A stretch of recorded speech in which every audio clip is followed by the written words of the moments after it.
Mi nuera seguía usando mi mansión en la playa sin autorización. Ella incluso planeó una fiesta de cumpleaños lujosa para su madre. Pero justo ese día, preparé una sorpresa que la hizo pasar vergüenza delante de todos los invitados. Cuando el gerente del catering pasó la tarjeta por cuarta vez, la pantalla volvió a mostrar el mismo mensaje: transacción rechazada. Lucía intentó sonreír, pero su voz tembló cuando pidió que probaran con otra tarjeta. Yo estaba sentada en mi auto, a menos de 50 metros de la entrada, observando todo a través de las cámaras de seguridad que ella ni siquiera sabía que existían. Toqué la pantalla de mi teléfono y bloqueé la segunda tarjeta. Luego la tercera. Y finalmente la cuarta. 50 invitados miraban a mi nuera mientras su rostro perdía el color. Los meseros comenzaron a intercambiar miradas incómodas. El DJ dejó de poner música. Y Lucía, esa mujer que durante meses se había hecho pasar por rica usando mi propiedad, empezó a llorar delante de todos. Pero esta humillación pública no surgió de la nada. Fue el resultado de meses de abuso, mentiras y un descaro que me hizo hervir la sangre. Déjenme explicarles quién soy yo realmente, porque necesitan entender que no soy una mujer que se deja pisotear fácilmente. Mi nombre es Irene, tengo 66 años, y construí un imperio inmobiliario cuando la mayoría de la gente de mi edad ya estaba pensando en jubilarse. Quedé viuda hace 12 años. Mi esposo Roberto murió de un infarto fulminante una mañana de domingo, dejándome sola con una casa modesta y algunos ahorros que apenas alcanzaban para 6 meses. No teníamos hijos pequeños que dependieran de mí, mi hijo Fernando ya era adulto, pero tampoco tenía una gran herencia que me permitiera vivir cómodamente el resto de mi vida. Así que tomé una decisión. No iba a ser una viuda llorona esperando que la vida me diera limosnas. Vendí la casa donde habíamos vivido durante 20 años. Invertí ese dinero en un departamento pequeño en una zona en desarrollo, lo renové yo misma con la ayuda de algunos obreros, y lo vendí 6 meses después con una ganancia del 40%. Repetí el proceso. 1 vez, 2 veces, 5 veces. En 8 años, había acumulado suficiente capital para comprar 3 propiedades de lujo, incluyendo una mansión en la playa que se convirtió en mi orgullo. Esa mansión tiene 6 habitaciones, piscina infinita con vista al océano, jardines que parecen salidos de una revista, y un valor de mercado que supera el $1,500,000.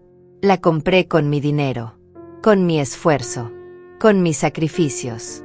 Y ahora mi nuera la estaba usando como si fuera suya. Todo comenzó hace aproximadamente 1 año, cuando Fernando me pidió permiso para llevar a Lucía a pasar un fin de semana en la mansión. Ellos llevaban casados apenas 6 meses, y yo quería ser una suegra comprensiva. Le dije que sí, por supuesto. Les di las llaves, les expliqué cómo funcionaba el sistema de alarma, y les pedí solo que dejaran todo limpio al irse. Parecía un gesto inocente. Un fin de semana. ¿Qué podía salir mal? Lucía vino de una familia humilde. Eso lo supe desde el principio. Su madre Marisol trabajaba como empleada administrativa en una oficina gubernamental, y su padre había abandonado a la familia cuando ella era niña. No tengo nada en contra de la gente humilde, yo misma vengo de orígenes modestos. Pero hay una diferencia entre ser humilde y ser resentida. Y Lucía, descubrí demasiado tarde, pertenecía al segundo grupo. Después de ese primer fin de semana, comenzaron a aparecer fotos en sus redes sociales. Fotos de ella en la piscina, con un traje de baño color coral que probablemente le costó más de lo que debería. Fotos de ella en la terraza, sosteniendo una copa de vino, con el atardecer de fondo. Fotos de ella en la sala principal, posando junto a mis muebles italianos como si fueran suyos. Los comentarios en esas publicaciones eran predecibles. Amigas suyas preguntando dónde quedaba esa casa increíble. Otras diciéndole que era una suertuda. Y Lucía, en lugar de aclarar que era la casa de su suegra, simplemente respondía con emojis y frases ambiguas. Nunca mintió abiertamente en esas primeras publicaciones, pero tampoco dijo la verdad. Los fines de semana se convirtieron en algo más frecuente. 2 veces al mes. Luego 3 veces. Después casi todos los fines de semana. Fernando me llamaba, siempre con el mismo tono apologético, pidiéndome permiso. Y yo, como la tonta que fui al principio, siempre decía que sí. Después de todo, era mi hijo. Quería verlo feliz. Quería que su matrimonio funcionara. Pero empecé a notar cosas extrañas. Una vez fui a la mansión sin avisar, un martes por la tarde, porque necesitaba recoger unos documentos que había dejado en mi oficina personal. Cuando llegué, encontré la cocina llena de platos sucios. Copas de vino por todas partes. Toallas mojadas tiradas en el piso del baño principal. Y lo peor de todo, una botella vacía de champán que costaba $300, una que yo guardaba en mi cava para ocasiones especiales. Se la habían tomado sin siquiera preguntarme. Llamé a Fernando esa misma tarde. Él se disculpó, me dijo que Lucía había invitado a unas amigas y que las cosas se les habían salido de control. Me prometió que limpiarían todo. Me prometió que repondrían la botella. Me prometió que no volvería a pasar. Pero las promesas de mi hijo empezaron a valer cada vez menos. Las visitas continuaron, pero ahora con un elemento nuevo que me hizo saltar todas las alarmas. Lucía comenzó a llevar amigas. No una o dos, sino grupos de 5, 6, hasta 8 mujeres. Mi vecina, la señora Elena, me llamó un sábado por la tarde para decirme que había mucho ruido viniendo de mi propiedad. Música alta, risas escandalosas, gritos en la piscina. Le agradecí y colgué sintiendo como la rabia empezaba a crecer en mi pecho. Pero cuando confronté a Fernando, él minimizó todo. Me dijo que eran solo unas amigas de Lucía, que estaban celebrando el cumpleaños de una de ellas, que no había sido nada del otro mundo. Siempre tenía excusas. Siempre me hacía sentir como si yo estuviera exagerando. Y yo, estúpidamente, quería creerle. Quería pensar que mi hijo no me mentiría, que mi nuera no abusaría de mi generosidad. Pero la realidad era muy diferente. Comencé a investigar por mi cuenta. Entré a las redes sociales de Lucía, algo que nunca había hecho antes porque siempre respeté su privacidad. Lo que encontré me dejó sin palabras. Decenas de fotos. Cientos de fotos. Todas tomadas en mi mansión. Pero lo peor no eran las fotos en sí, sino los comentarios que ella escribía debajo de cada publicación. Frases como viviendo mi mejor vida en mi casa de playa. O disfrutando del fin de semana en mi paraíso privado. Mi casa. Mi paraíso. Como si yo no existiera. Como si esa propiedad que me costó años de trabajo y sacrificio fuera suya por arte de magia. Seguí revisando. Encontré publicaciones donde etiquetaba a amigas, invitándolas a pasar el día en la piscina de mi casa. Videos donde hacía tours completos de la mansión, mostrando cada habitación, cada detalle de la decoración, presumiendo los cuadros que yo había comprado en galerías de arte, los muebles que había mandado a hacer a la medida.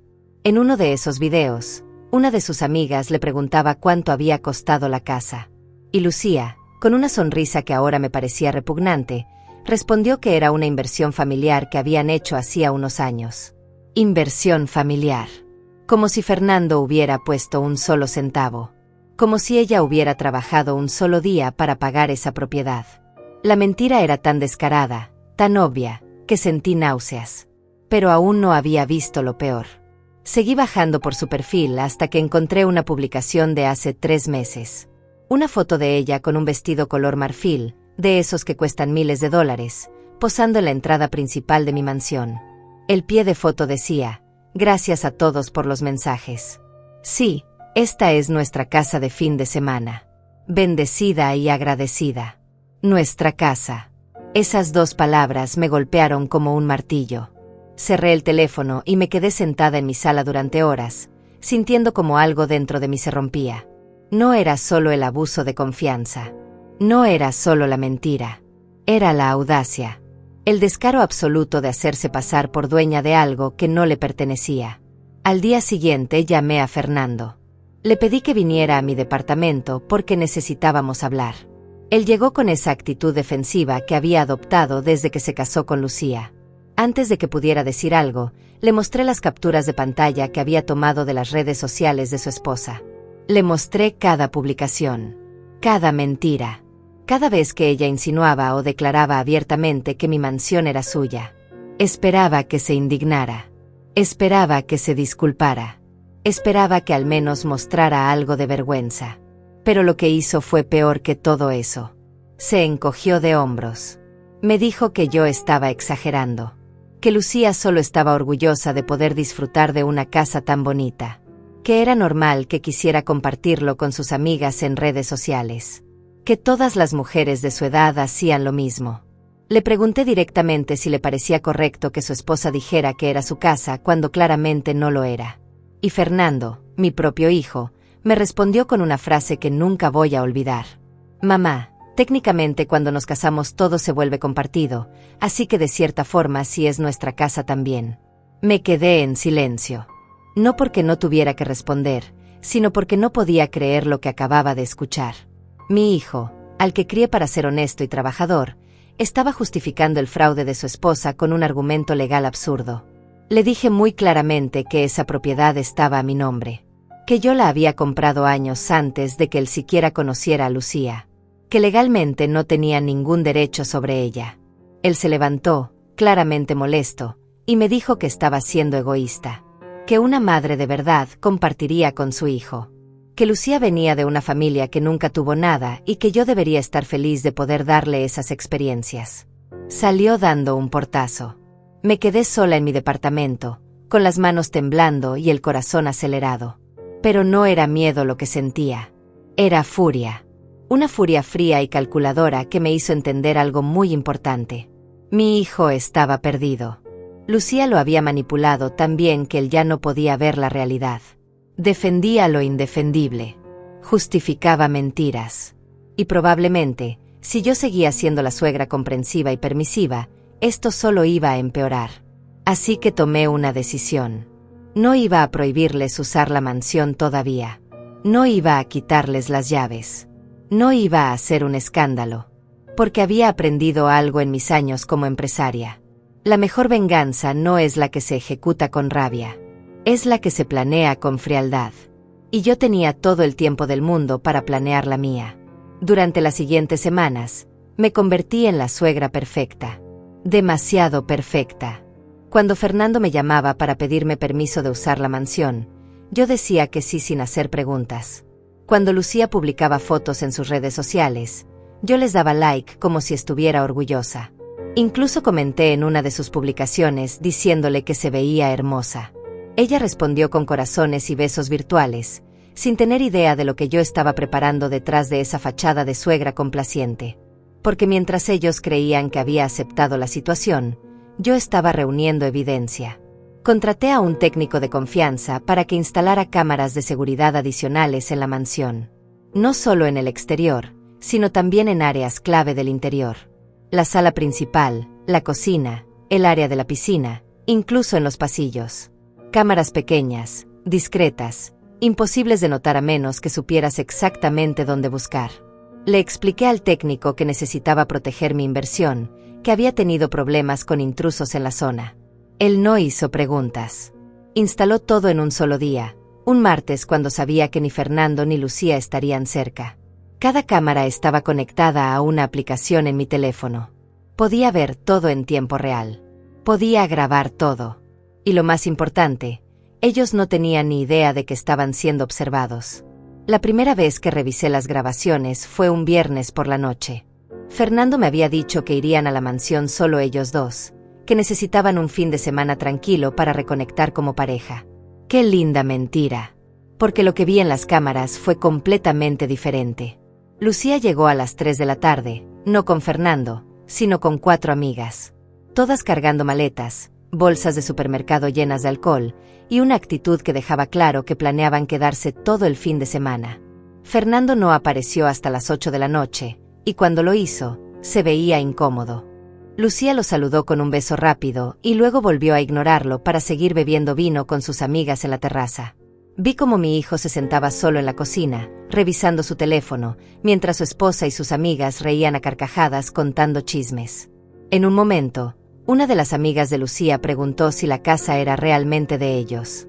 Y Lucía, sin dudarlo ni un segundo, respondió que sí, que la habían comprado el año pasado como inversión, que estaban pensando en comprar otra propiedad similar en las montañas. Mentiras. Mentiras tan elaboradas que parecían sacadas de una novela. Grabé todo. Cada palabra. Cada gesto. Cada momento en que Lucía se hacía pasar por dueña de algo que no le pertenecía. Pero las mentiras no terminaban ahí. Al día siguiente, sábado por la mañana, vi algo que me hizo apretar los puños con tanta fuerza que me dolieron las manos. Lucía organizó un brunch en mi mansión. Invitó a más de 15 personas. Contrató un servicio de catering que llegó con bandejas de comida gourmet, jugos frescos, champán francés. Vi cómo los meseros preparaban todo en mi cocina, usando mis platos, mis copas de cristal, mis cubiertos de plata. Y cuando llegó el momento de pagar, Lucía sacó una tarjeta de crédito. Una tarjeta que yo no reconocí al principio, hasta que me di cuenta de algo. Esa tarjeta era de la cuenta que yo había abierto para Fernando años atrás, cuando él estaba estudiando su maestría. Una cuenta que mantenía activa para emergencias, con un límite de crédito de $20,000. Una cuenta de la cual yo era la titular principal, pero donde Fernando tenía una tarjeta adicional. Y aparentemente, Fernando le había dado acceso a Lucía. O peor aún, Lucía había tomado la tarjeta sin que él se diera cuenta. El cargo del catering fue de $1,200. $1,200 de mi dinero para un brunch que ella organizó para impresionar a sus amigas. Sentí como la sangre me hervía, pero me obligué a mantener la calma. Todavía no era el momento de actuar. Todavía necesitaba más evidencia. Y sobre todo, necesitaba el momento perfecto para ejecutar mi plan. Llamé a mi abogado el lunes por la mañana. Le expliqué la situación sin entrar en detalles emocionales, solo los hechos. Mi nuera estaba usando mi propiedad sin autorización adecuada. Estaba gastando dinero de una cuenta de la cual yo era titular. Estaba mintiendo públicamente sobre la propiedad de mis bienes. Le pregunté qué opciones legales tenía. Él me explicó que, técnicamente, mientras Fernando tuviera las llaves con mi permiso inicial, era difícil acusarlos de invasión. Pero el uso de la tarjeta de crédito sin mi autorización explícita era otra historia. Especialmente si podía demostrar que los gastos no eran emergencias, sino lujos personales. Le pedí que preparara documentación, extractos bancarios, registros de todas las transacciones que Lucía había hecho con esa tarjeta en los últimos 6 meses. Cuando recibí los documentos 3 días después, casi me caigo de la silla. $22,000. En 6 meses, Lucía había gastado $22,000 de mi dinero. Restaurantes caros, ropa de diseñador, tratamientos de spa, joyería. Incluso había pagado las vacaciones de su madre Marisol a Cancún, un viaje todo incluido que costó $4,500. Y Fernando, mi hijo, o era demasiado cobarde para detenerla o estaba completamente ciego ante lo que su esposa estaba haciendo. Pero el momento que cambió todo llegó 3 semanas después. Recibí un mensaje de texto de una prima lejana que vive en otra ciudad. Me enviaba capturas de pantalla de la página de Facebook de Lucía. En las imágenes se veía un evento creado públicamente. El título decía, Gran fiesta de cumpleaños para Marisol, 60 años de bendiciones. La fecha era dentro de 2 semanas. El lugar, mi mansión en la playa. Y lo mejor de todo, la descripción del evento decía, celebremos en grande en nuestra hermosa casa de playa. Habrá cena, música en vivo, barra libre y muchas sorpresas. La lista de invitados confirmados era de 53 personas. 53 personas que Lucía había invitado a mi propiedad para celebrar el cumpleaños de su madre. Sin preguntarme. Sin siquiera avisarme. Simplemente asumiendo que podía hacer lo que quisiera con lo que era mío. Leí el mensaje 3 veces. Luego miré las capturas de pantalla. Y finalmente, hice algo que no había hecho en meses. Sonreí. Una sonrisa fría, calculadora, llena de satisfacción anticipada. Porque Lucía acababa de darme exactamente lo que necesitaba. El escenario perfecto para su humillación pública. Llamé a Fernando esa misma tarde. Usé mi tono más dulce, más comprensivo. Le pregunté qué planes tenían para el fin de semana. Él tartamudeó un poco antes de decirme que Lucía estaba organizando algo pequeño para el cumpleaños de su suegra. Algo pequeño. Me reí por dentro. Le dije que me parecía hermoso que quisieran celebrar a Marisol. Que por supuesto podían usar la mansión. Que de hecho, yo estaría fuera de la ciudad ese fin de semana visitando a una amiga, así que tenían la casa completamente para ellos. Fernando sonaba aliviado, casi sorprendido por mi actitud positiva. Me agradeció efusivamente. Me dijo que sabía que podía contar conmigo. Que Lucía estaría muy feliz. Colgué el teléfono e inmediatamente marqué otro número. El de mi contador. Le pedí acceso completo a todas las tarjetas de crédito vinculadas a mi nombre. Le expliqué que necesitaba poder bloquearlas remotamente desde mi teléfono. Él configuró todo en menos de 24 horas. Ahora, con solo tocar un botón en mi aplicación bancaria, podía cancelar cualquier transacción. Podía bloquear cualquier tarjeta. Podía cortar el flujo de dinero en el momento exacto que yo decidiera. Los días previos a la fiesta los dediqué a investigar cada detalle de lo que Lucía estaba planeando. Revisaba las cámaras constantemente. Observaba cada movimiento que ella hacía en la mansión. La vi llegar 3 días antes del evento con un equipo completo de decoradores. Hombres y mujeres cargando cajas enormes llenas de centros de mesa, guirnaldas de flores, manteles de lino color champán. Vi cómo dirigía a los trabajadores con una autoridad que me resultó casi cómica. Ella, que nunca había organizado nada más sofisticado que una cena para 4 personas, ahora se comportaba como si fuera una organizadora de eventos profesional. Gritaba órdenes, movía muebles de un lado a otro, cambiaba de opinión cada 5 minutos sobre dónde debían ir las mesas. Los decoradores la miraban con cara de fastidio, pero ella no se daba cuenta. Estaba demasiado ocupada viviendo su fantasía de mujer rica y poderosa. Grabé todo. Cada momento de su actuación ridícula quedó registrado en mis archivos. El jueves por la tarde, 2 días antes de la fiesta, vi llegar a un hombre con un traje color gris que cargaba una carpeta enorme. Era el coordinador del catering, la misma empresa que ella había contratado para el brunch de hacía semanas. Los vi sentarse en mi comedor, el mismo comedor donde yo había compartido cenas con mi difunto esposo, y revisar el menú que Lucía había elegido. Camarones importados. Langosta. Cortes de carne premium. Sushi preparado por un chef especializado. Vinos de reserva. Champán de marca. La cuenta estimada, según escuché a través de las cámaras, era de $8,500. Solo en comida y bebida. $8,500. El coordinador le preguntó cómo prefería hacer el pago. Lucía, con una seguridad que me hizo apretar los dientes, le dijo que pagaría el 50% ese mismo día y el resto al finalizar el evento.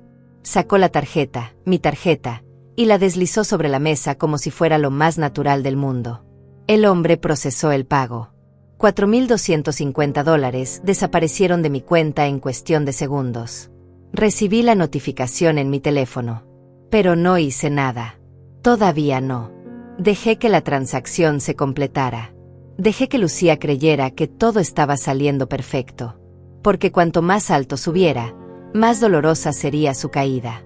Pero el catering no era lo único que estaba organizando.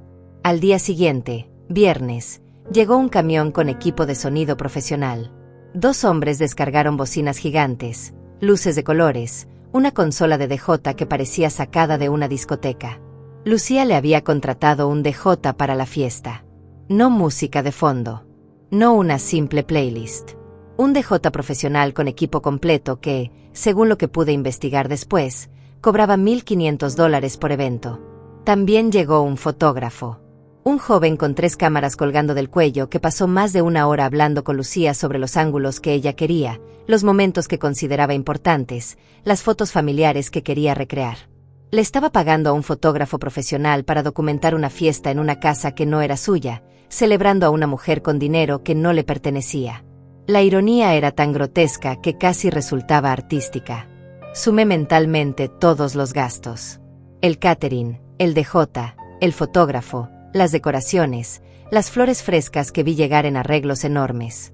Lucía estaba organizando un evento que fácilmente superaba los $15,000. Y todo salía de mi bolsillo. Esa noche llamé a Fernando. Necesitaba escuchar su voz.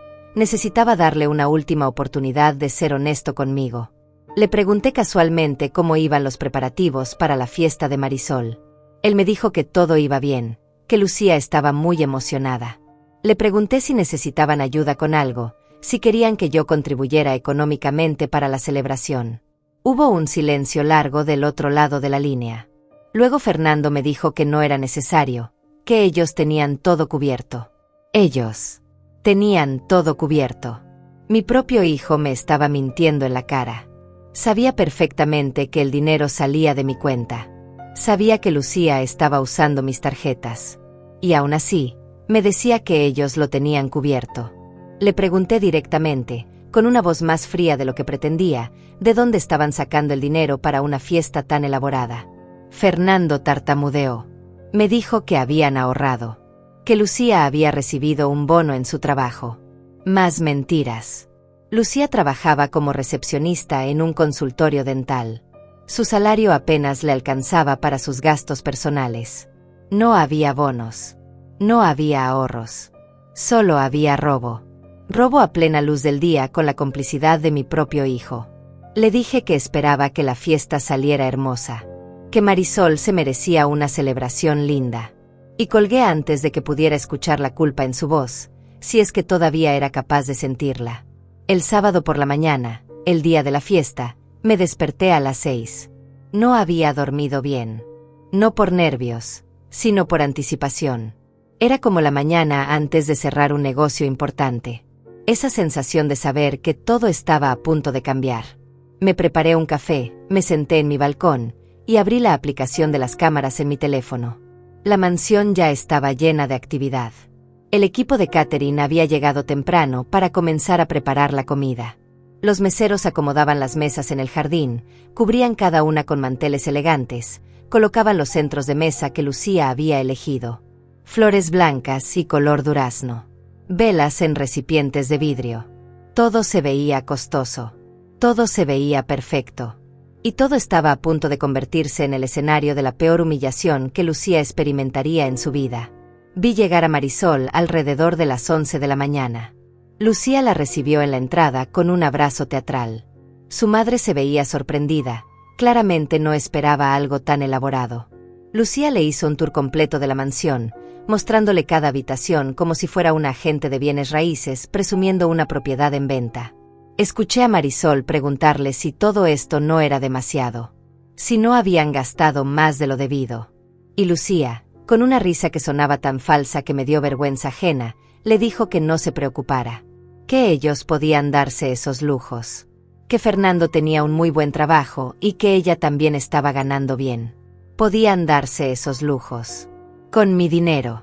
Los invitados comenzaron a llegar a las 2 de la tarde. Vi a través de las cámaras cómo llegaban en grupos. Familias completas. Amigos de Marisol que claramente no esperaban una fiesta tan suntuosa. Compañeros de trabajo de Lucía que miraban la mansión con los ojos muy abiertos. Todos vestidos con su mejor ropa, todos cargando regalos envueltos en papel brillante. Lucía los recibía en la puerta principal como si fuera la anfitriona de un hotel de 5 estrellas.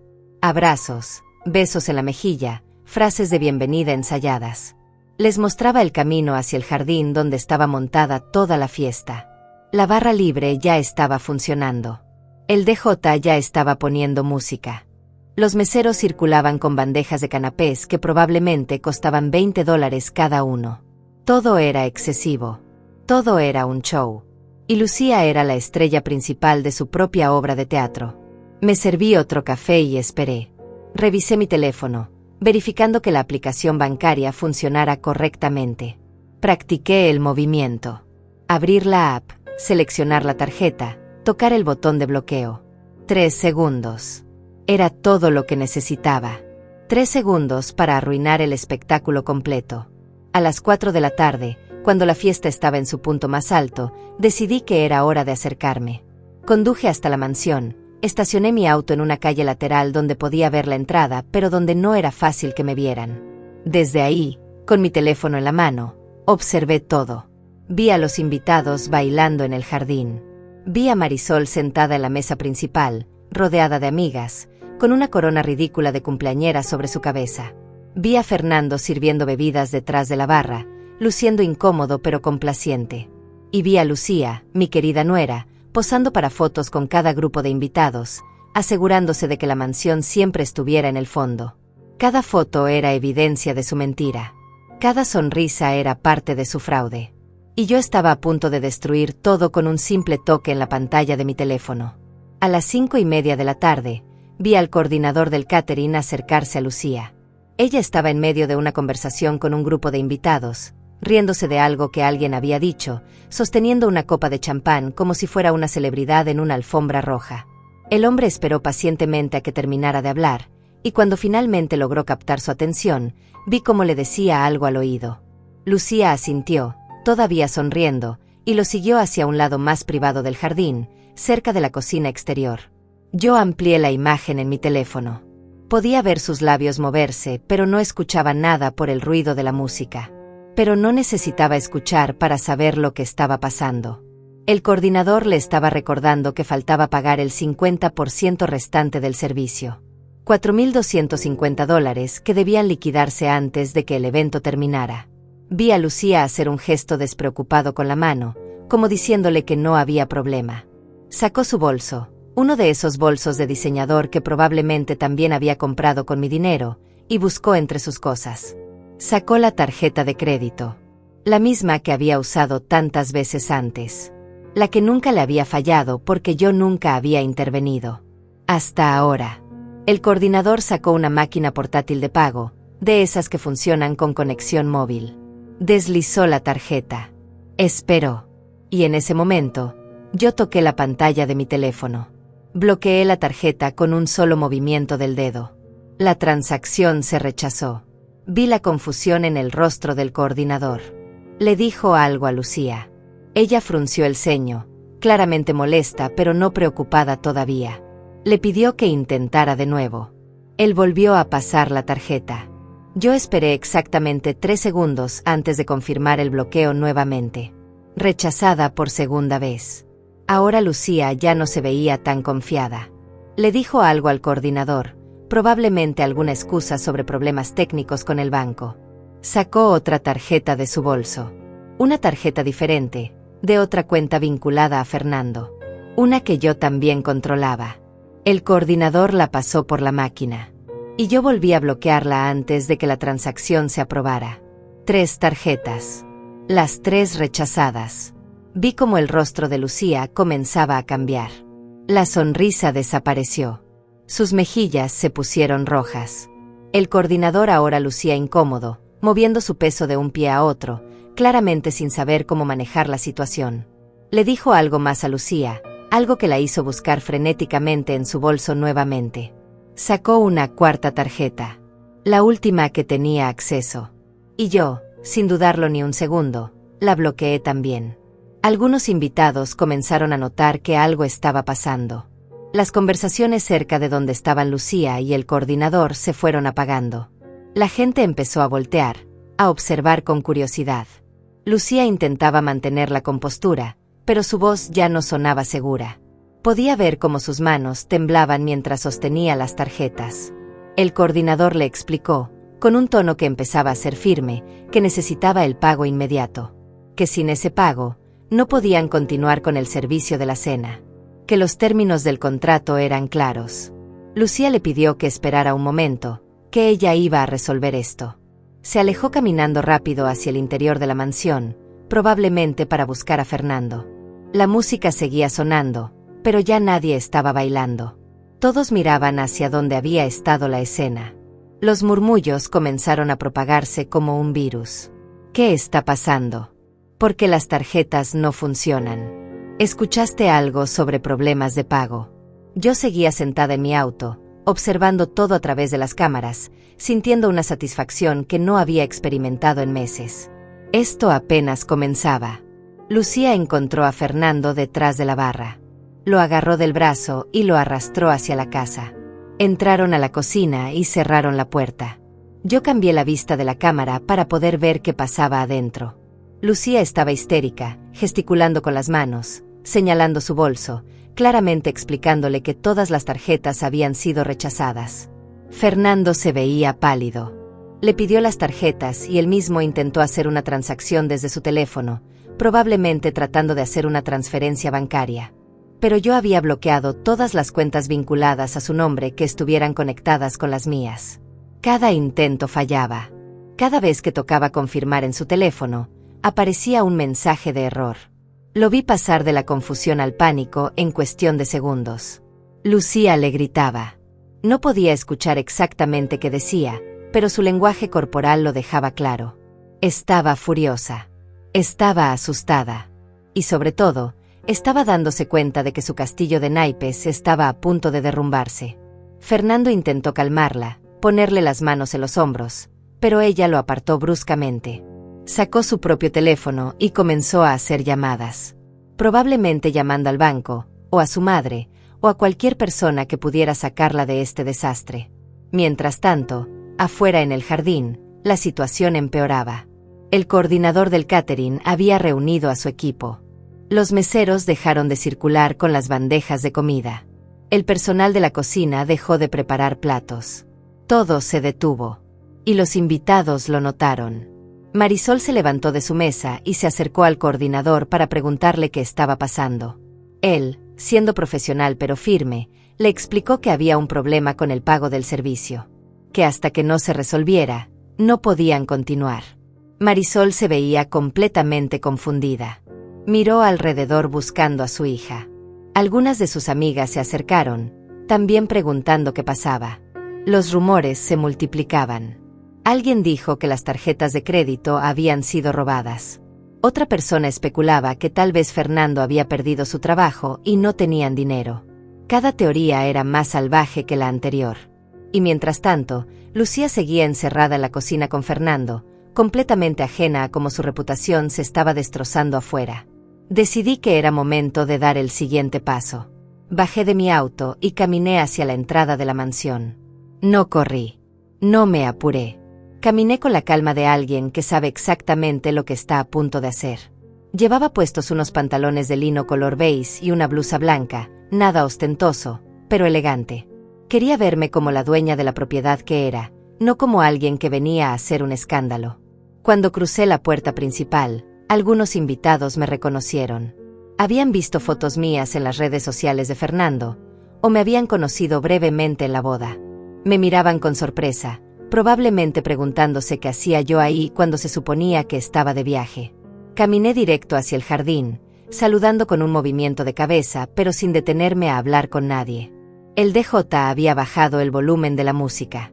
El coordinador del catering me vio llegar y su expresión cambió inmediatamente. Él sabía quién era yo. Probablemente había investigado antes de aceptar el trabajo. Había visto que la propiedad estaba a mi nombre. Se acercó a mí con una mezcla de alivio y profesionalismo. Señora Irene, qué bueno que está aquí. Tenemos una situación con el pago del servicio. Le dije que lo sabía perfectamente. Que de hecho, yo había sido quien bloqueó las tarjetas. Su expresión mostró sorpresa, pero también comprensión. Le pedí que esperara unos minutos más, que todo iba a resolverse muy pronto. Él asintió y se retiró, dejándome espacio.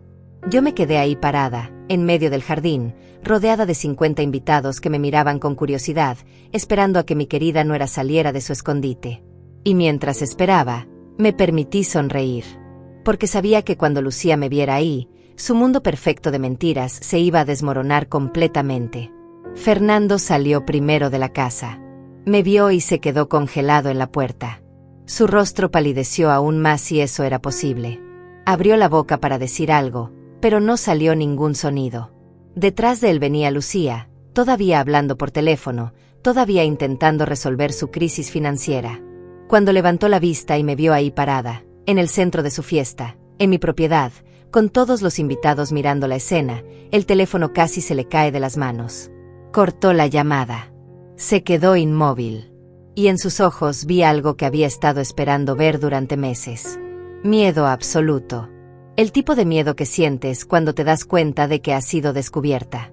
De que la persona a la que robaste, a la que mentiste, a la que usaste, está ahí parada frente a ti con toda la evidencia de tus crímenes. Me acerqué a ella lentamente, sin apurarme. Cada paso calculado. Cada movimiento deliberado. Cuando estuve frente a Lucía, a menos de 1 metro de distancia, pude ver cada detalle de su rostro. El maquillaje que había aplicado tan cuidadosamente esa mañana empezaba a correrse por las lágrimas que intentaba contener. Sus labios temblaban. Sus manos apretaban el teléfono con tanta fuerza que sus nudillos se habían puesto blancos. Pero yo no dije nada todavía. Solo la miré. La dejé sentir el peso de mi presencia. Dejé que el silencio se extendiera por todo el jardín hasta que se volvió incómodo, insoportable. Los invitados nos rodeaban en un semicírculo, como espectadores de un accidente de tráfico que no pueden dejar de mirar. Finalmente, con una voz que sonó mucho más calmada de lo que me sentía, le pregunté cómo estaba disfrutando su fiesta. Lucía abrió la boca, la cerró, volvió a abrirla. No sabía qué decir. Fernando intentó intervenir. Dio un paso hacia mí con las manos levantadas en un gesto conciliador. «Mamá, déjame explicarte». Pero yo levanté una mano para detenerlo sin siquiera mirarlo. Esto no era entre él y yo. Esto era entre Lucía y yo. Y ella lo sabía. Le pregunté a Lucía, en voz alta para que todos pudieran escuchar, si había disfrutado usando mi mansión durante todos estos meses. Si se había divertido organizando eventos en una propiedad que no le pertenecía. Si había sido emocionante hacerse pasar por rica usando el dinero de otra persona. Cada pregunta era una estocada. Cada palabra era un golpe directo a la fachada que ella había construido tan cuidadosamente. Vi cómo las lágrimas finalmente comenzaron a caer por sus mejillas. Intentó decir algo, probablemente una disculpa o una excusa, pero su voz se quebró antes de poder formar las palabras. Los invitados murmuraban entre ellos. Escuché fragmentos de conversaciones. ¿Qué está pasando? ¿De quién es esta casa? Lucía nos dijo que era suya. El coordinador del catering se acercó nuevamente, discreto pero firme, recordándome que necesitaba una resolución sobre el pago. Le dije que, por supuesto. Saqué mi propia tarjeta de crédito de mi bolso y se la entregué. Aquí está el pago del servicio completo. Pero quiero que todos sepan que yo soy quien está pagando esta fiesta. Porque yo soy la dueña de esta propiedad. Yo soy quien ha estado financiando el estilo de vida de lujo que mi nuera ha estado presumiendo en sus redes sociales. El silencio que siguió fue absoluto. Nadie se movió. Nadie habló. Todos los ojos estaban fijos en Lucía, esperando que negara lo que acababa de escuchar. Pero ella no pudo. Porque era la verdad. Y todos los que estaban ahí, especialmente aquellos que habían visto sus publicaciones en redes sociales, aquellos que habían escuchado sus mentiras sobre ser dueña de esta casa, ahora entendían que todo había sido un fraude. Marisol se abrió paso entre la multitud. Su rostro mostraba una mezcla de confusión y horror. Se acercó a su hija y le preguntó, con una voz que apenas era un susurro, si lo que yo decía era cierto. Lucía no respondió. Solo bajó la cabeza y comenzó a sollozar abiertamente. Marisol se volteó hacia mí, y vi en sus ojos algo que no esperaba. Vergüenza. Ella no sabía nada de esto. Su propia hija la había engañado también. Le había hecho creer que podían costear una fiesta así, que vivían bien, que Fernando ganaba suficiente dinero para mantener este nivel de vida. Todo había sido mentira. Saqué mi teléfono y abrí la aplicación de mis cámaras de seguridad. Le mostré a Marisol, y a cualquiera que estuviera lo suficientemente cerca para ver, las grabaciones de las últimas semanas. Lucía trayendo amigas a la mansión. Lucía organizando eventos sin mi permiso. Lucía usando mis tarjetas de crédito para pagar servicios de lujo. Lucía mintiendo en video, diciendo que esta propiedad era suya. Cada clip era evidencia irrefutable. Cada grabación era un clavo más en el ataúd de su reputación. Vi como algunos invitados sacaban sus propios teléfonos. Probablemente para grabar lo que estaba pasando. Probablemente para compartirlo después en sus propias redes sociales. La ironía era perfecta.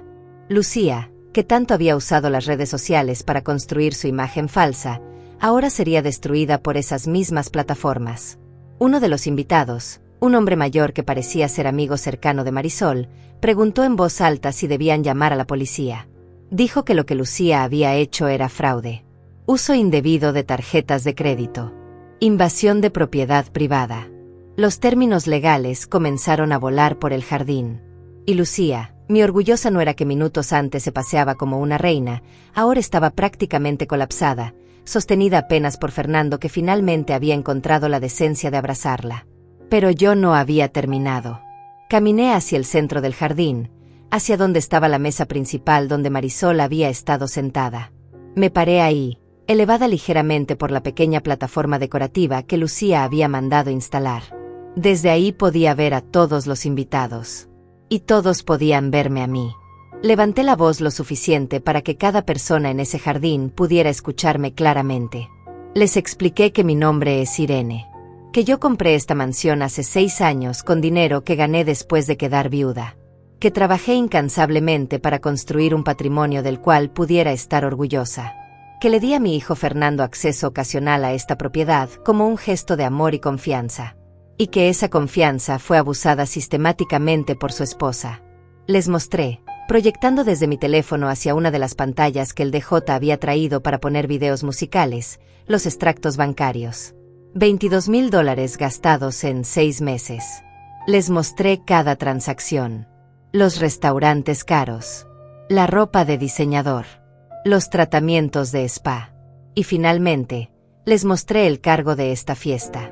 $15,000 en total para un evento que Lucía organizó sin mi conocimiento y sin mi permiso. Marisol comenzó a llorar.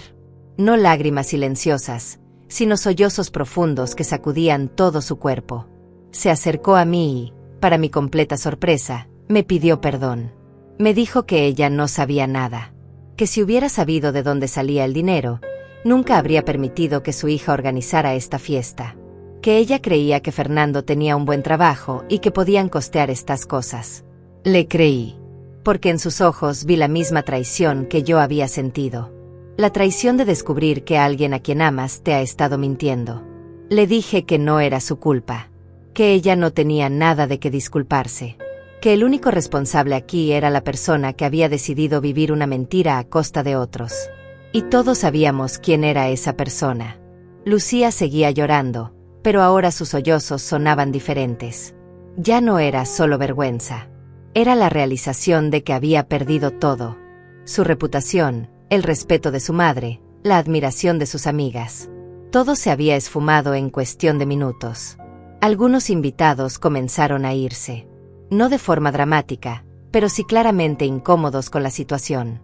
Recogían sus bolsos, sus regalos, y se despedían rápidamente de Marisol antes de dirigirse a la salida. Otros se quedaron, morbosos, queriendo ver cómo terminaba todo esto. El coordinador del catering se acercó nuevamente para confirmar que el pago había sido procesado. Le dije que sí, que podían continuar sirviendo la cena si así lo deseaban, que los invitados que decidieran quedarse merecían comer después del espectáculo al que habían sido sometidos. Él asintió, claramente aliviado de que al menos su empresa iba a recibir su pago completo. Regresó con su equipo y, de forma casi surreal, los meseros volvieron a circular con bandejas de comida. El DJ, sin saber qué más hacer, puso música de fondo suave. La fiesta continuaba, pero ya no era una celebración. Era un velorio. El velorio de la reputación de Lucía. Me acerqué a Fernando, mi hijo, que durante meses había sido cómplice silencioso de todo esto. Lo miré a los ojos y le pregunté cómo había podido permitir que esto llegara tan lejos. Cómo había podido ver a su esposa robar mi dinero, mentir sobre mis propiedades, y no hacer nada para detenerla. Fernando no tenía respuesta. Solo bajó la cabeza como un niño regañado.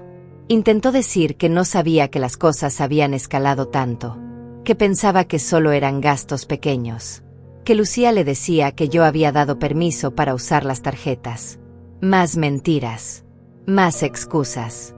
Le dije algo que necesitaba escuchar desde hacía meses, que había dejado de ser el hijo que yo crié, que el hombre honesto y trabajador que conocí había sido reemplazado por alguien débil, manipulable, incapaz de enfrentar la realidad, que estaba profundamente decepcionada de él. Vi cómo esas palabras lo golpeaban. Vi cómo las lágrimas comenzaban a formarse en sus ojos. Pero no sentí lástima. Sentí alivio. Alivio de finalmente haber dicho lo que necesitaba decir. Lucía finalmente encontró su voz. Entre sollozos entrecortados, intentó justificarse. Me dijo que solo quería que su madre tuviera una fiesta bonita, que Marisol se merecía algo especial después de todos los años difíciles que había pasado, que ella solo quería darle a su familia las cosas que nunca habían tenido. Cada palabra salía empapada en autocompasión, como si ella fuera la víctima en esta situación, como si robar y mentir fueran actos de amor filial. La miré directamente y le pregunté si alguna vez consideró trabajar más, ahorrar su propio dinero, o simplemente ser honesta sobre sus limitaciones económicas. Si alguna vez pensó que podía organizar una fiesta modesta, apropiada para su presupuesto real, en lugar de vivir una fantasía con recursos ajenos. Lucía no respondió, porque sabíamos la respuesta. Ella no quería trabajar más. No quería ahorrar. No quería vivir dentro de sus posibilidades. Quería la vida fácil. Quería la admiración instantánea. Quería ser vista como alguien exitosa sin hacer el trabajo que requiere el éxito real. Y cuando encontró acceso a mi dinero y a mi propiedad, simplemente tomó lo que quiso sin pensar en las consecuencias. Le pregunté frente a todos los invitados que aún permanecían en el jardín, aproximadamente 30 personas que no podían despegar sus ojos de la escena, cuántas veces había publicado fotos de mi mansión haciéndola pasar como suya. Cuántas veces había mentido a sus amigas sobre su nivel de vida. Cuántas veces había usado mi nombre, mi esfuerzo, mi sacrificio para construir una imagen falsa de sí misma. Lucía no contestó. Solo lloraba más fuerte, cubriéndose el rostro con las manos. Pero yo no iba a permitir que se escondiera. Le bajé las manos de la cara, no con brusquedad pero sí con firmeza, y le dije que mirara a su madre. Que mirara a todos los invitados. Que viera las caras de las personas a las que había engañado. Marisol estaba sentada nuevamente en la mesa principal, con la cabeza entre las manos, sus amigas tratando de consolarla. La vergüenza que sentía era palpable.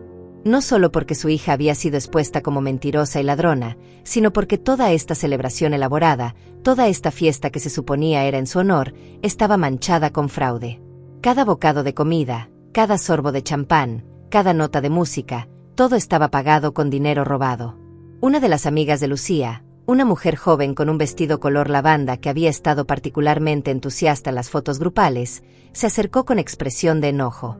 Le reclamó a Lucía que le había mentido, que le había dicho que esta casa era de ella y Fernando, que incluso le había prometido que podían organizar su propia boda aquí el próximo año, como si tuviera algún derecho a ofrecer mi propiedad para eventos ajenos. Otras amigas se unieron al reclamo. Una mencionó que Lucía le había pedido prestados $500 hace 2 meses, diciéndole que era una emergencia temporal, dinero que nunca devolvió. Otra dijo que Lucía le había vendido un bolso de diseñador supuestamente nuevo, pero que después descubrió que era robado o falsificado. Las acusaciones comenzaron a multiplicarse. Cada persona que se acercaba añadía otra capa de engaño a la historia. Lucía no era solo una mentirosa. Era una estafadora serial que había estado jugando este juego con múltiples personas durante meses, tal vez años. Y ahora, con todas las víctimas reunidas en el mismo lugar, la verdad completa estaba saliendo a la luz. Fernando intentó defender a su esposa. Levantó la voz diciendo que todos estaban exagerando, que Lucía había cometido errores pero que no era una mala persona, que estaban siendo muy duros con ella, que merecía otra oportunidad. Lo miré con una mezcla de incredulidad y profunda decepción. Mi hijo estaba tan perdido en la manipulación de esta mujer que ni siquiera podía ver la realidad objetiva frente a sus ojos. Le pregunté si realmente creía lo que estaba diciendo. Si genuinamente pensaba que robar $22,000 era un simple error. Si consideraba que mentir sistemáticamente durante meses era algo que merecía ser perdonado sin consecuencias. Fernando tartamudeó. Intentó formar una respuesta coherente, pero no pudo. Porque en el fondo, incluso él sabía que lo que estaba defendiendo era indefendible. Lucía lo agarró del brazo, apretándolo como si fuera su único salvavidas en medio de un océano tormentoso. Le suplicó que la llevara a casa, que la sacara de ahí, que por favor la alejara de toda esta humillación. Pero yo intervine antes de que Fernando pudiera moverse. Les dije que nadie se iba a ningún lado hasta que esto se resolviera completamente. Saqué una carpeta de mi bolso, una carpeta que había preparado específicamente para este momento. Contenía copias impresas de todos los extractos bancarios mostrando los gastos de Lucía. Copias de las publicaciones en redes sociales donde mentía sobre la propiedad. Capturas de pantalla de conversaciones donde ella ofrecía mi mansión para eventos de otras personas. Y lo más importante, un documento legal redactado por mi abogado prohibiéndole a Lucía el acceso a cualquiera de mis propiedades de forma permanente. Cualquier violación a esta orden resultaría en cargos criminales por invasión. Le entregué una copia del documento a Lucía, otra a Fernando, y una tercera al coordinador del catering como testigo de lo que estaba ocurriendo. Lucía leyó el documento con las manos temblorosas. Cuando llegó a la parte donde se mencionaban posibles cargos criminales si no devolvía el dinero robado, sus piernas parecieron ceder. Fernando tuvo que sostenerla para que no cayera al suelo. Marisol se levantó de su mesa y caminó hacia donde estábamos. Su rostro ya no mostraba solo vergüenza. Ahora había determinación en sus ojos. Se paró frente a su hija y le preguntó cuánto dinero exactamente había robado. Lucía intentó minimizarlo, decir que no había sido tanto, que eran solo préstamos que planeaba devolver. Pero yo intervine con la cifra exacta. $22,347,63. Había revisado cada transacción, cada cargo, cada centavo. Y tenía documentación de todo. Marisol palideció. Esa cantidad representaba probablemente 2 años de su salario completo. Era más dinero del que ella había visto junto en toda su vida. Le preguntó a Lucía cómo pensaba devolverlo. Lucía no tenía respuesta. Porque no había plan. Nunca hubo intención de devolver nada. Solo estaba el ciclo infinito de tomar y gastar, hasta que inevitablemente fuera descubierta. Marisol hizo algo que no esperaba. Se volteó hacia mí y me dijo que ella ayudaría a pagar la deuda, que establecería un plan de pagos mensuales con su propio salario hasta que cada centavo fuera devuelto, que su hija había hecho algo imperdonable, pero que ella como madre asumiría la responsabilidad de reparar el daño. Le dije a Marisol que apreciaba su gesto, pero que no era su responsabilidad pagar por los crímenes de su hija adulta, que Lucía tenía 32 años y era completamente capaz de enfrentar las consecuencias de sus propias acciones, que si realmente quería hacer algo por su hija, debía dejar de protegerla y permitir que aprendiera esta lección de la forma más dura. Marisol asintió lentamente, entendiendo la sabiduría en mis palabras, aunque claramente le doliera aceptarlas. Se acercó a Lucía y le dijo algo que resonó por todo el jardín en el silencio que se había formado. Estoy profundamente avergonzada de ti. No te crié para ser una ladrona. No te enseñé a mentir y engañar. No sé en qué momento te convertiste en esta persona, pero necesitas ayuda. Ayuda que yo no puedo darte. Las palabras de una madre rechazando a su hija fueron devastadoras. Vi cómo Lucía se derrumbaba completamente, cayendo de rodillas en el pasto perfectamente cortado de mi jardín, sollozando tan fuerte que su cuerpo entero se sacudía. Algunas personas sacaron sus teléfonos para grabar el momento. La caída de Lucía estaba siendo documentada para la posteridad digital. El DJ comenzó a empacar su equipo sin que nadie se lo pidiera. Claramente había decidido que esta fiesta había terminado y que era mejor retirarse antes de verse más involucrado en el drama. Los meseros del catering hacían lo mismo, recogiendo platos y copas con eficiencia profesional, como si estuvieran acostumbrados a trabajar en medio de catástrofes sociales. Los invitados restantes empezaron a dispersarse finalmente. Algunos se despedían de Marisol con abrazos incómodos. Otros simplemente se escabullían hacia la salida sin decir nada. En menos de 20 minutos, el jardín que había estado lleno de música y risas ahora estaba casi vacío. Solo quedábamos Marisol, Lucía todavía en el suelo, Fernando parado junto a su esposa sin saber qué hacer, el personal del catering terminando de limpiar, y yo, de pie en medio de todo, observando los restos de la fiesta que nunca debió haber ocurrido. Me acerqué a Fernando una última vez. Le dije que tenía una decisión que tomar. Podía quedarse casado con una mujer que había demostrado ser capaz de robar, mentir y manipular sin remordimiento. O podía reconocer su error, divorciarse, y empezar a reconstruir su vida con integridad. Fernando me miró con los ojos enrojecidos. Por primera vez en meses vi algo de claridad en su expresión. Me preguntó qué pasaría si elegía quedarse con Lucía, si intentaba ayudarla a cambiar, si trataba de salvar su matrimonio a pesar de todo lo que había pasado. Le respondí con total honestidad. Le dije que era su decisión como adulto, que yo no podía obligarlo a dejar a su esposa, pero que si elegía ese camino, tendría que hacerlo completamente solo, sin mi apoyo financiero, sin acceso a mis propiedades, sin las tarjetas de crédito que había estado usando durante años, sin la red de seguridad que yo había proporcionado desde que era niño. Le expliqué que si realmente quería demostrar que podía sostener este matrimonio, tendría que hacerlo con sus propios recursos, con su propio salario, viviendo en su propio departamento que pudiera pagar, sin depender de mí para nada. Fernando procesó mis palabras lentamente. Vi cómo la realidad de lo que significaba realmente ser independiente comenzaba a asentarse en su mente. Toda su vida adulta había tenido a mamá como respaldo.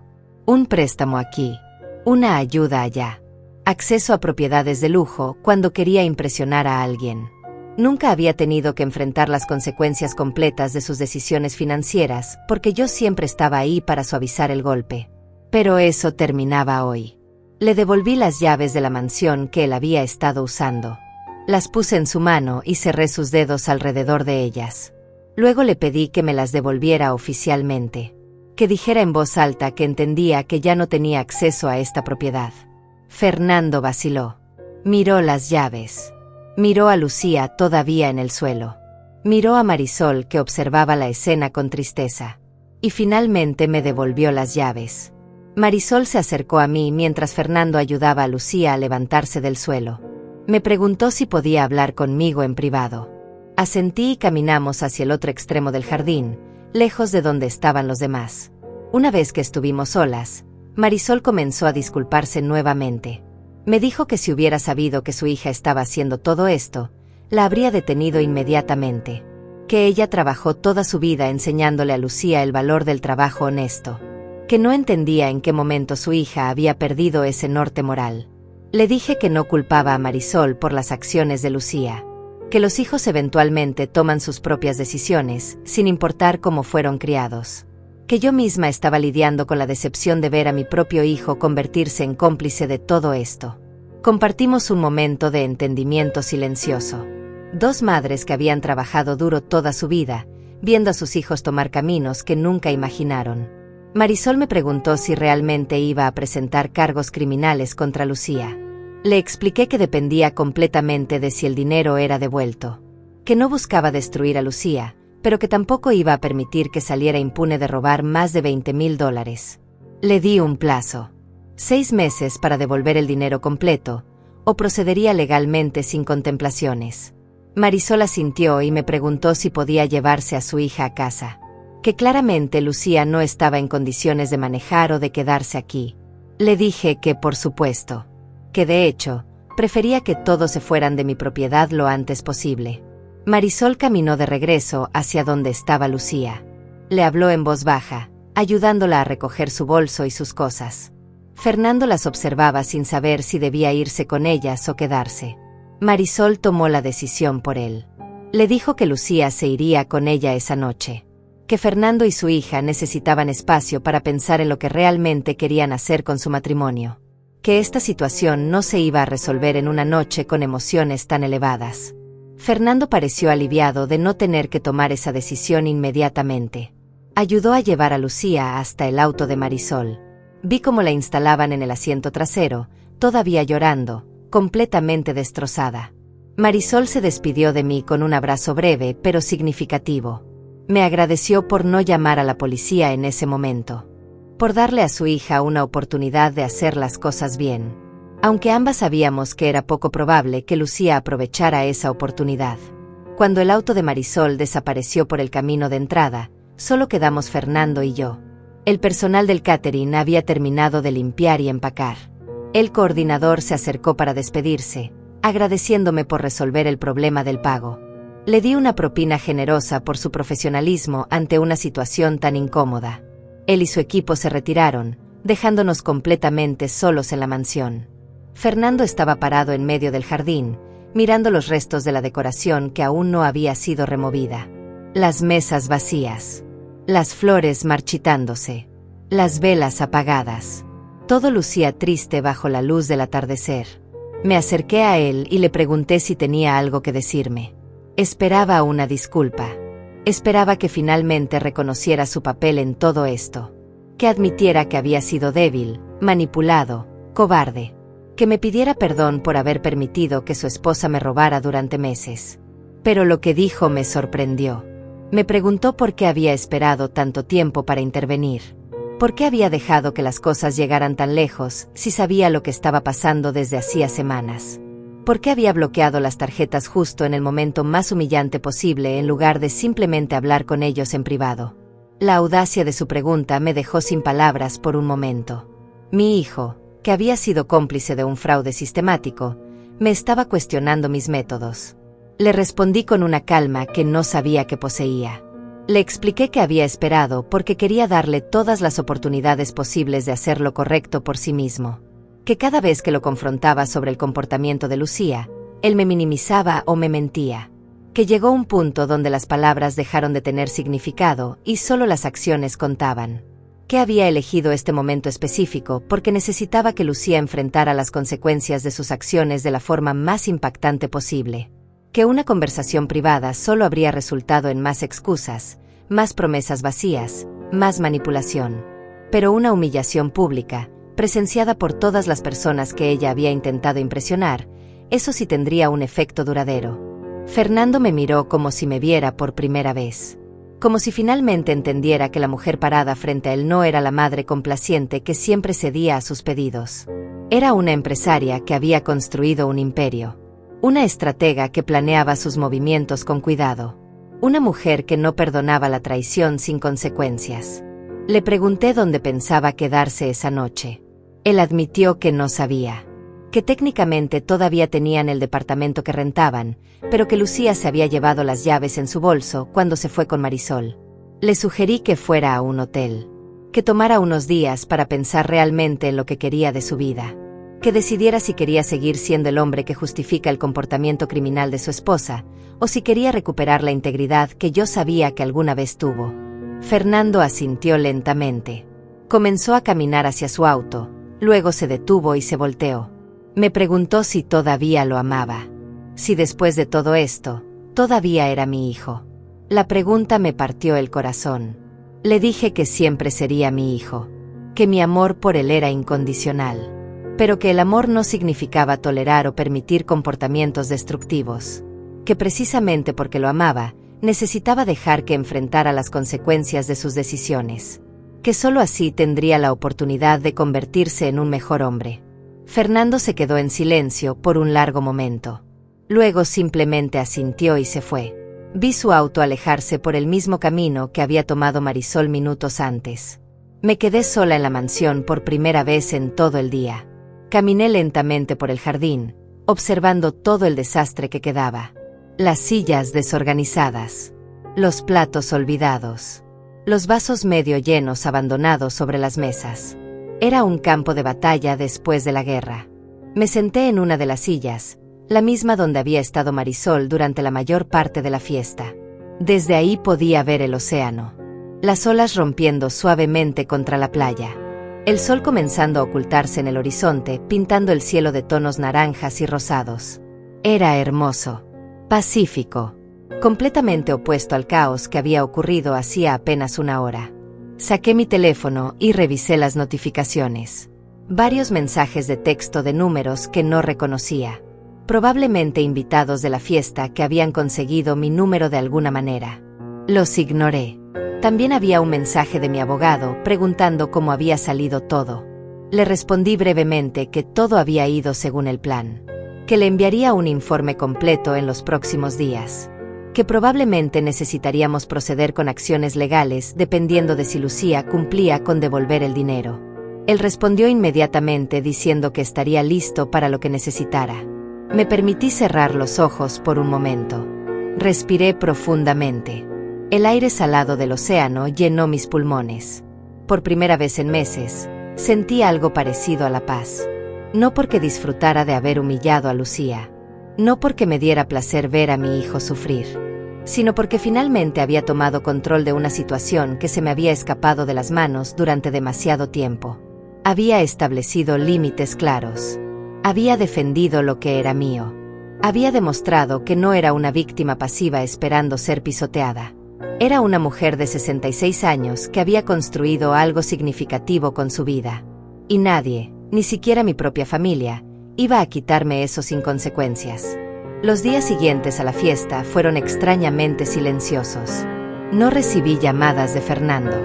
No hubo mensajes de Lucía pidiendo perdón. Ni siquiera Marisol se comunicó conmigo, aunque entendía que probablemente estaba ocupada manejando la crisis emocional de su hija. Yo utilicé ese tiempo para poner mi vida en orden. Cambié todas las cerraduras de la mansión. Actualicé los códigos de seguridad. Me aseguré de que ni Fernando ni Lucía pudieran entrar a ninguna de mis propiedades sin mi conocimiento explícito. También hablé largamente con mi abogado sobre los próximos pasos. Él redactó una demanda civil formal por los $22,000. Acordamos esperar 2 semanas antes de presentarla, dándole a Lucía un último respiro para que intentara hacer lo correcto. Durante esas 2 semanas, revisé constantemente las redes sociales de Lucía. Había borrado todas las fotos de la mansión, todas las publicaciones donde presumía su vida de lujo. Su perfil ahora estaba configurado como privado. Era como si estuviera intentando borrar la evidencia digital de sus mentiras, sin darse cuenta de que yo ya había guardado capturas de pantalla de todo. Su reputación en redes sociales estaba destruida de todas formas. Varios de los invitados a la fiesta habían publicado sobre lo que presenciaron. No mencionaban nombres específicos, pero cualquiera que conociera a Lucía podía conectar los puntos fácilmente. La tercera semana después de la fiesta, recibí una llamada de Marisol. Su voz sonaba cansada, derrotada. Me pidió si podíamos reunirnos para hablar. Acepté y sugerí un café cerca de mi departamento. Cuando llegué, la encontré ya sentada en una mesa del rincón, con una taza de té frente a ella que ni siquiera había tocado. Me senté y esperé a que hablara. Marisol me explicó que Lucía había caído en una depresión profunda después de la fiesta, que apenas comía, que no salía de su habitación, que había perdido su trabajo en el consultorio dental porque dejó de presentarse. Me dijo todo esto no como excusa, sino como contexto. Luego sacó un sobre de su bolso y lo deslizó hacia mí a través de la mesa. Dentro había un cheque por $5,000. Era todo lo que Marisol había podido reunir vendiendo algunas de sus posesiones y retirando sus ahorros de emergencia. Me dijo que sabía que no era ni cerca de la cantidad total, pero que era un comienzo. Que ella personalmente se aseguraría de que cada centavo fuera devuelto, aunque le tomara años. Miré el cheque y luego miré a Marisol. Vi las ojeras bajo sus ojos. Vi cómo sus manos temblaban ligeramente. Esta mujer estaba sacrificando su propia estabilidad financiera para pagar los crímenes de su hija adulta. Le devolví el cheque. Marisol me miró confundida, casi ofendida. Le expliqué que apreciaba profundamente su gesto, pero que no podía aceptar su dinero. Que ella no era responsable de las acciones de Lucía. Que tomar sus ahorros de toda la vida para cubrir el fraude de su hija sería simplemente perpetuar el ciclo de rescatarla de las consecuencias. Marisol comenzó a protestar. Me dijo que necesitaba hacer algo, que no podía simplemente quedarse de brazos cruzados mientras su hija enfrentaba cargos criminales. Le pregunté qué había dicho Lucía sobre todo esto, si había mostrado algún remordimiento genuino, si había hablado sobre cómo planeaba devolver el dinero. Marisol bajó la mirada. Me dijo que Lucía seguía culpándome a mí, que decía que yo había sido cruel al humillarla públicamente, que si realmente la considerara familia, habría manejado la situación en privado, que yo tenía tanto dinero que $22,000 no significaban nada para mí, así que ¿por qué estaba haciendo tanto escándalo? Escuchar eso confirmó lo que ya sabía. Lucía no había aprendido nada. No sentía remordimiento real. Solo estaba enojada por haber sido atrapada. Marisol continuó diciendo que había tratado de hacerle entender a su hija la gravedad de lo que había hecho, pero que Lucía estaba tan envuelta en su propia victimización que no podía ver la realidad objetiva. Le pregunté a Marisol sobre Fernando, si él había estado visitando a Lucía, si estaban intentando arreglar su matrimonio. Marisol suspiró profundamente antes de responder. Me dijo que Fernando había ido a verla una vez, 3 días después de la fiesta, que habían tenido una conversación larga, y que al final, Fernando le había dicho a Lucía que necesitaba tiempo separado, que se iba a quedar en un hotel mientras decidía qué hacer, que no podía seguir viviendo en la negación de lo que ella había hecho. Lucía, según Marisol, había reaccionado histéricamente. Le había rogado que no la dejara. Le había prometido cambiar. Le había dicho que todo era mi culpa por ser una suegra controladora. Fernando simplemente se había ido. Y no había regresado desde entonces. Sentí una mezcla de alivio y tristeza al escuchar esto. Alivio porque mi hijo finalmente estaba mostrando algo de columna vertebral. Tristeza porque sabía que esto le estaba doliendo profundamente. Le pregunté a Marisol si sabía dónde estaba Fernando. Ella me dio el nombre del hotel donde se estaba quedando. Decidí que era momento de hablar con mi hijo cara a cara. Esa misma tarde fui al hotel. Era un lugar modesto, nada como los lugares lujosos a los que Fernando se había acostumbrado cuando tenía acceso a mi dinero. Toqué la puerta de su habitación.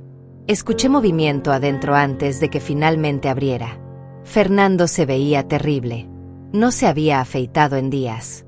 Tenía ojeras profundas. Su ropa estaba arrugada. Pero cuando me vio, algo en su expresión se suavizó. Me invitó a pasar. La habitación era pequeña y espartana. Una cama, un escritorio, un televisor viejo. Me senté en la única silla disponible mientras él se sentaba en el borde de la cama. Nos quedamos en silencio por un momento largo e incómodo. Finalmente, Fernando habló. Me dijo que había estado pensando mucho sobre todo. Sobre su matrimonio. Sobre las decisiones que había tomado. Sobre cómo había permitido que las cosas llegaran tan lejos. Me dijo que tenía razón en todo lo que me había dicho durante la fiesta. Que había sido débil. Que había sido manipulado. Que había perdido de vista quién era realmente. Que se había dejado seducir por la idea de una vida fácil, de complacer a Lucía, de evitar conflictos a toda costa. Y que en el proceso, había traicionado los valores con los que yo lo había criado. Escuché su confesión sin interrumpir.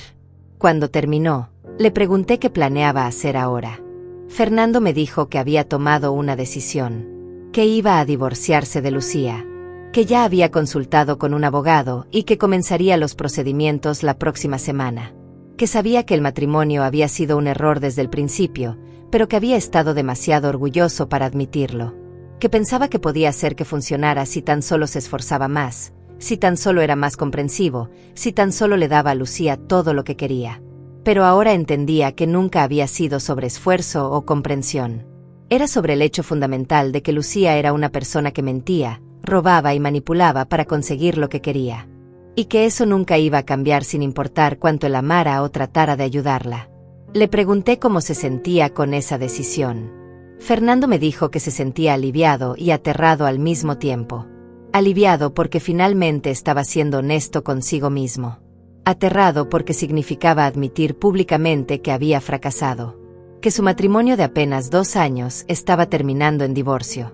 Que todos tendrían razón cuando decían que se estaba casando demasiado rápido con la persona equivocada. Le dije algo que necesitaba escuchar. Que el fracaso no era algo de que avergonzarse cuando te llevaba a crecer. Que reconocer un error y corregirlo requería más valentía que persistir en algo destructivo solo para salvar las apariencias. Que yo estaba orgullosa de él por finalmente tomar una decisión difícil pero necesaria. Vi cómo sus ojos se llenaban de lágrimas. Me preguntó si podía abrazarlo. Asentí y él se levantó de la cama para abrazarme fuerte, como no lo había hecho desde que era un niño pequeño. Se quebró en mis brazos, llorando todas las emociones que había estado reprimiendo durante semanas. Le acaricié el cabello y lo dejé llorar. Cuando finalmente se calmó, hablamos sobre el futuro. Le dije que lo apoyaría en su proceso de divorcio, pero que no rescataría su situación financiera completamente. Que necesitaba aprender a vivir dentro de sus medios reales. Que yo estaría ahí como su madre, pero no como su banco personal. Fernando aceptó esos términos sin discutir. Me dijo que entendía. Que de hecho, lo necesitaba. Que había dependido de mí durante demasiado tiempo y que era hora de crecer realmente. 3 meses después de la fiesta desastrosa, recibí los papeles del divorcio de Fernando. Lucía había firmado sin pelear, probablemente porque sabía que no tenía ninguna posición de poder para negociar. No había bienes compartidos que dividir, ya que todo lo que habían usado era mío. El proceso fue sorprendentemente rápido y limpio. En cuanto al dinero robado, Lucía nunca hizo ningún intento real de devolverlo. Cuando pasó el plazo que le había dado, procedí con la demanda civil. El juicio fue breve. La evidencia era abrumadora. Extractos bancarios, grabaciones de video, testimonios de testigos. El juez falló a mi favor y ordenó a Lucía pagar la cantidad completa más intereses y costos legales.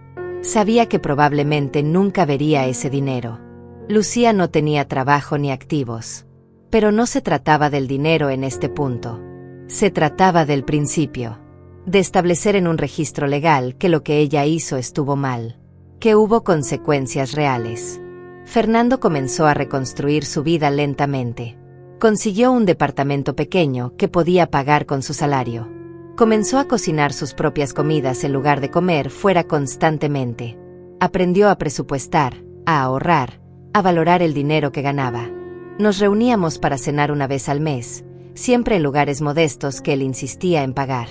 Y en esas cenas, vi gradualmente al hombre que había criado regresar. El hombre honesto, trabajador, íntegro que había sido antes de Lucía. En cuanto a mí, volví a mi vida normal. Seguí manejando mis propiedades. Seguí invirtiendo sabiamente. La mansión en la playa volvió a ser mi refugio privado, no un escenario para el teatro de mentiras de otra persona. A veces, cuando estoy sentada en la terraza mirando el océano, pienso en ese día, en la fiesta, en la humillación pública de Lucía. Algunas personas me han preguntado si me arrepiento de haberlo manejado de esa forma. Si debía haber sido más compasiva, más privada, menos dramática. Mi respuesta siempre es la misma. No me arrepiento de nada. Porque ese día no solo recuperé mi propiedad y mi dinero. Recuperé mi dignidad. Demostré que una mujer de 66 años no tiene que tolerar abuso solo para mantener la paz familiar. Que el amor y los límites pueden coexistir. Que la amabilidad no significa ser un felpudo. Y lo más importante, le enseñé a mi hijo una lección que las palabras nunca podrían haber transmitido. Que las acciones tienen consecuencias. Que la integridad importa. Que no puedes construir una vida real sobre una base de mentiras. Naquele día, todos entendieron quién realmente era la dueña de la historia. Y esa persona era yo. Siempre había sido yo. Y siempre lo sería.